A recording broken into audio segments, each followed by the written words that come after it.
Hello दोस्तों, जय श्री राम। तो दोस्तों, आप लोग सुन रहे थे रामचरितमानस। और रामचरितमानस में प्रसंग चल रहा था धनुष यज्ञ। जब गुरुदेव के साथ दोनों भाई रंगभूमि में पहुँचे हैं तो तुलसीदास जी ने एक चौपाई लिखी है कि जाकी रही भावना जैसी, प्रभु मूर्ति देखी तिन तैसी। तो दोस्तों, जिसकी जैसी भावना थी वैसे ही लोगों ने देखा। और आइए दोस्तों, अब आगे की कथा शुरू करते हैं। तो रामचरितमानस रूपी गंगा में प्रवेश करते हैं। आइए।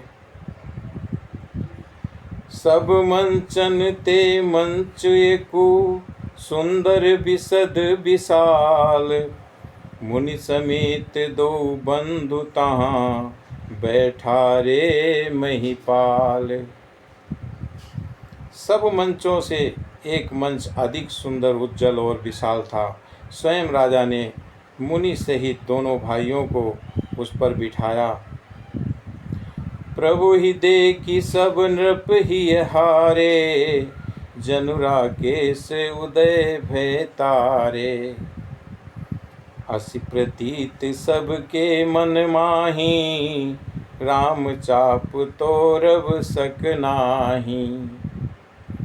प्रभु को देखकर सब राजा हृदय में ऐसे हार गए, निराश एवं उदासीन हो गए, जैसे पूर्ण चंद्रमा के उदय होने पर तारे प्रकाशहीन हो जाते हैं। और उनके तेज को देखकर सबके मन में ऐसा विश्वास हो गया कि रामचंद्र जी ही धनुष को तोड़ेंगे, इसमें संदेह नहीं है।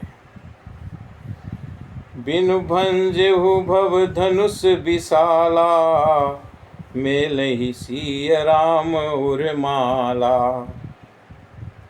अस विचारि गवनहु घर भाई, जस प्रताप बल तेज गवाई। इधर उनके रूप को देखकर सबके मन में ये निश्चय हो गया कि शिव जी के विशाल धनुष को जो संभव है टूट ना सके, और बिना तोड़े ही सीता जी रामचंद्र जी के ही गले में जयमाला डाल देंगी।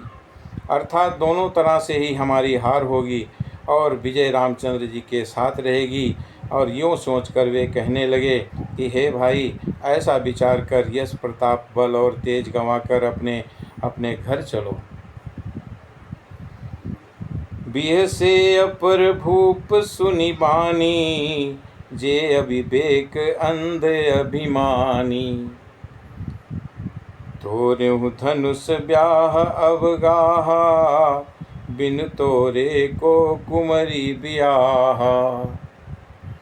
दूसरे राजा जो अविवेक से अंधे हो रहे थे और अभिमानी थे, ये बात सुनकर बहुत हंसे और उन्होंने कहा कि धनुष तोड़ने पर भी विवाह होना कठिन है। अर्थात सहज ही में हम जानकी को हाथ से जाने नहीं देंगे, और फिर बिना तोड़े तो राजकुमारी को ब्याह ही कौन सकता है। एक बार कालौ किन हो, और सिय ही समर जितब हम सो।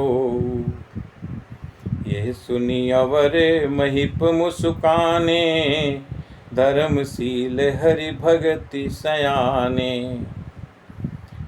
काल ही क्यों न हो, एक बार तो सीता के लिए उसे भी हम युद्ध में जीत लेंगे। और ये घमंड की बात सुनकर दूसरे राजा जो धर्मात्मा हरि भक्त और सयाने थे, मुस्कराए। सिय बिहा विराम गर्व, दूरी करि नृपन के। जीति को सक संग्राम, दशरथ के रन बांकुरे। उन्होंने कहा कि राजाओं के गर्व दूर करके जो धनुष किसी से नहीं टूट सकेगा, उसे तोड़कर श्री रामचंद्र जी सीता जी को ब्याहेंगे। और रही युद्ध की बात, सो महाराज दशरथ के रण में बाके पुत्रों को युद्ध में तो जीत ही कौन सकता है। व्यर्थ मरहु जनिगाल बजाई, मन मोदकनि की भूख बुताई। सिख हमारी सुन परम पुनीता, जगदम्बा जानहु जिय सीता।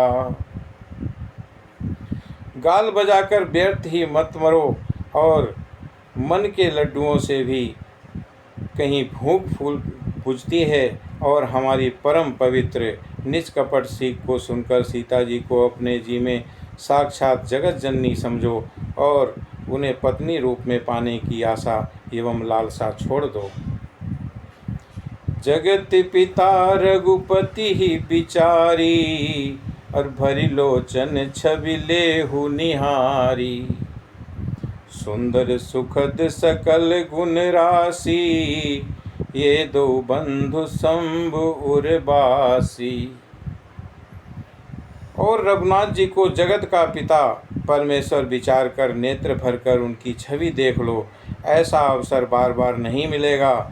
और सुंदर सुख देने वाले और समस्त गुणों की राशि ये दोनों भाई शिव जी के हृदय में बसने वाले हैं, और स्वयं शिव जी भी जिन्हें सदा हृदय में छिपाए रखते हैं, और वे तुम्हारे नेत्रों के सामने आ गए हैं। सुधा समुद्र समीप बिहाई, मृग जल निरखी मरहु कत धाई। करहु जाई जा कहूँ जोई भावा, हम तो आज जन्म फल पावा।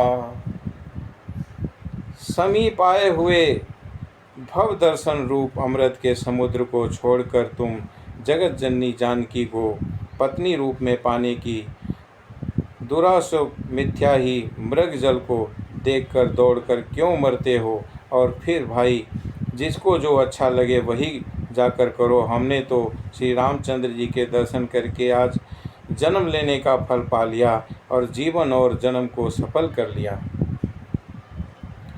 हस कही भले भूप अनुरागे, रूप अनूप बिलोकन लागे। देखी सुर नव चढ़े विमाना, बरसई सुमन करही कल गाना। ऐसा कहकर अच्छे राजा प्रेम मग्न होकर श्री रामचंद्र जी का अनुपम रूप देखने लगे। और मनुष्यों की तो बात ही क्या है, देवता लोग भी आकाश से विमानों पर चढ़े हुए दर्शन कर रहे हैं और सुंदर गान करते हुए फूल बरसा रहे हैं। जानि सुअवसर सिय तब, पठई जनक बुलाई। चतुर सखी सुंदर सकल, सादर चली लवाई।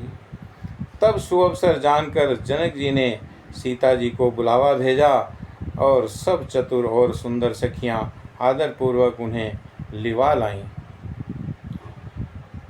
सिय शोभा नहीं जाई बखानी, जगदम्बिका रूप गुण खानी। उपमा सकल मोहि लघु लागी, प्रकृत नारी अंग अनुरागी। रूप और गुणों की खान जगत जननी जानकी जी की शोभा का वर्णन नहीं हो सकता, और उनके लिए मुझे काव्य की सब उपमाएं तुच्छ लगती हैं, क्योंकि वे लौकिक स्त्रियों के अंगों से अनुराग रखने वाली हैं, अर्थात वे जगत की स्त्रियों के अंगों को दी जाती हैं। और काव्य की उपमाएं सब त्रिगुणात्मक और मायिक जगत से ली गई हैं, और उन्हें भगवान की स्वरूप शक्ति जानकी जी के अपकृत चिन्हमय अंगों के लिए प्रयुक्त करना, उनका अपमान करना और अपने को उपहासप्रद बनाना है। सियवर नियत ही उपमा देई, कुकवि कहाई अजसु को लेई। जो पट तरिय सिय समसिया, जग असी जुवती कहाँ कमनिया। सीता जी के वर्ण में उन्हीं उपमाओं को देकर कौन कवि कहलाए, और अपयश का भागी बने। अर्थात सीता जी के लिए उन उपमाओं का प्रयोग करना, सुकवि के पद से च्युत होना और अपकीर्ति मोल लेना है। कोई भी सुकवि ऐसी नादानी एवं अनुचित कार्य नहीं करेगा। यदि किसी स्त्री के साथ सीता जी की तुलना की जाए तो जगत में ऐसी सुंदर युवती है ही कहाँ जिसकी उपमा उन्हें दी जाए।